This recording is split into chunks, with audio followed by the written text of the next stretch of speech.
selamat berjumpa kembali di channel saya kali ini.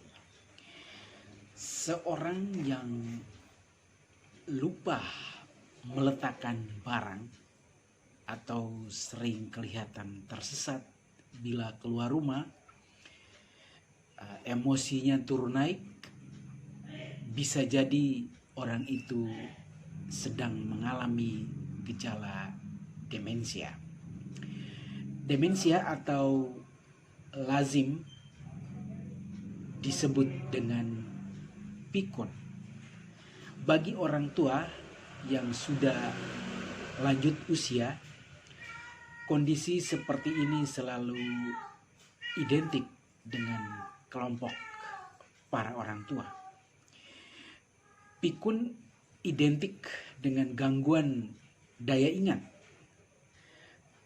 Berikut saya akan menampilkan video yang mengisahkan tentang seluk-beluk apa itu gangguan demensia. Selamat mengikuti. Halo, saya Dr. B. Neni Mulyanti, spesialis penyakit dalam.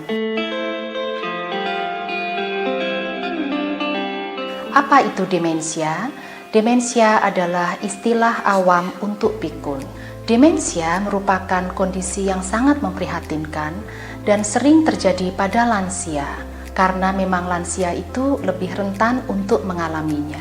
Namun, demensia bukanlah merupakan proses penuaan yang normal, karena banyak juga lansia yang tidak mengalami demensia, dan demensia juga bisa terjadi pada usia yang lebih muda. Demensia merupakan istilah untuk menggambarkan sekelompok gejala yang terdiri dari penurunan daya ingat dan kemampuan komunikasi, gangguan dalam berargumen atau menilai permasalahan, disorientasi dan perubahan tingkah laku, gangguan dalam persepsi visual, dan mengalami kesulitan untuk fokus serta memberikan perhatian. Rangkaian mudah lupa yang wajar terjadi sampai timbulnya demensia diawali dengan benign forgetfulness, kemudian berkembang menjadi gangguan fungsi kognitif ringan atau sering disebut mild cognitive impairment, dan berakhir dengan demensia atau pikun. Demensia disebabkan oleh adanya kerusakan sel-sel otak di regio tertentu yang membuat kemampuan komunikasi antar sel-sel tersebut terganggu. Otak terdiri dari bagian-bagian atau regio yang memiliki fungsi khusus. Jadi, efek demensia terjadi tergantung pada lokasi sel-sel otak yang rusak tersebut. Ada beberapa penyebab demensia. Yang pertama adalah yang paling sering terjadi, yaitu demensia Alzheimer. Yang kedua, demensia vaskuler, diikuti demensia karena kekurangan vitamin B12 dan B6, atau karena kelenjar tiroid yang bekerja tidak sempurna. Juga bisa disebabkan cedera pada kepala, infeksi otak atau ensefalitis, dan penyakit degeneratif otak lainnya. Gejala demensia tahap awal, pertama adalah kesulitan berbahasa atau mencari kata-kata yang tepat, lupa yang baru terjadi hari atau tanggal, kemudian sering tersesat di tempat yang dikenal baik, kesulitan mengambil keputusan, kurang inisiatif dan motivasi, tampak sedih atau murung, dan mudah marah, serta hilang minat terhadap hobi dan aktivitas. Gejala demensia tahap menengah. Yang pertama, sangat pelupa meskipun baru terjadi, dan sering lupa nama orang.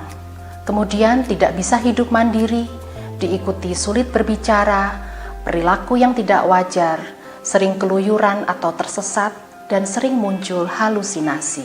Sedangkan gejala demensia tahap lanjut diantaranya adalah mulai sukar makan dan minum, sulit untuk berjalan, tidak mengenali keluarga dekat, kawan, dan objek-objek di sekitar rumah, tidak paham kejadian di sekelilingnya, sering tersesat meskipun di dalam rumah, perilaku yang sering tidak sopan atau tidak wajar, serta aktivitasnya terbatas. Penanganan demensia kita kenal tujuan jangka pendek dan jangka panjang. Untuk jangka pendek, tujuannya adalah mengurangi gejala dan mencegah penurunan fungsi kognitif atau intelektualnya. sedangkan penanganan jangka panjang memperlambat proses ke arah demensia. Latihan meningkatkan kemampuan memori ada beberapa macam. Untuk melatih daya ingat dalam jangka pendek, bisa dilatih dari minatnya, upaya atau konsentrasinya, atensi atau perhatiannya. Kemudian untuk latihan daya ingat dalam jangka panjang, kita perlu melakukan latihan yang lebih sering dan berulang-ulang, fokus untuk melatih perhatian dan asosiasi terhadap lingkungan. Penanganan demensia itu tergantung pada tingkat demensianya, apakah stadium awal, menengah, atau lanjut, dan perlu dilakukan pengenalan dan deteksi dini dari kemunduran kognitifnya. Penanganan tidak saja ditujukan pada penderita, namun juga pada pengasuh dan keluarganya. Penanganan terdiri dari farmakologis yang dikombinasikan dengan non-farmakologis. Ada beberapa tips untuk mencegah pikun. Di antaranya yang pertama adalah kurangi atau cegah cedera kepala. Oleh karena itu, misalnya kita harus selalu memakai helm pada saat menggunakan kendaraan bermotor, atau hati-hati jangan berlari pada saat naik dan turun tangga. Untuk pencegahan pikun berikutnya, misalnya dengan selalu melatih membaca dan menulis. Kegiatan ini dapat melatih dan menstimulasi sel-sel saraf otak. Bisa juga kita cegah pikun atau demensia itu dengan cara bermain catur atau permainan-permainan sejenisnya, seperti teka-teki silang, bermain matematika, atau melihat permainan dengan optic illusion. Pencegahan selanjutnya adalah gaya hidup sehat. Di antaranya berolahraga teratur, menghindari kebiasaan-kebiasaan buruk seperti merokok, mengkonsumsi alkohol, Makanan yang sangat baik untuk kesehatan otak di antaranya adalah coklat, buah alpukat, blueberry, ikan salmon, dan telur. Gaya hidup sehat juga mencakup kegiatan-kegiatan rekreasi seperti hobi dalam berkebun, memasak, kemudian menggambar, menari, fotografi, mengutak-ngatik misalnya suka otomotif sepeda motor atau komputer dan lain sebagainya.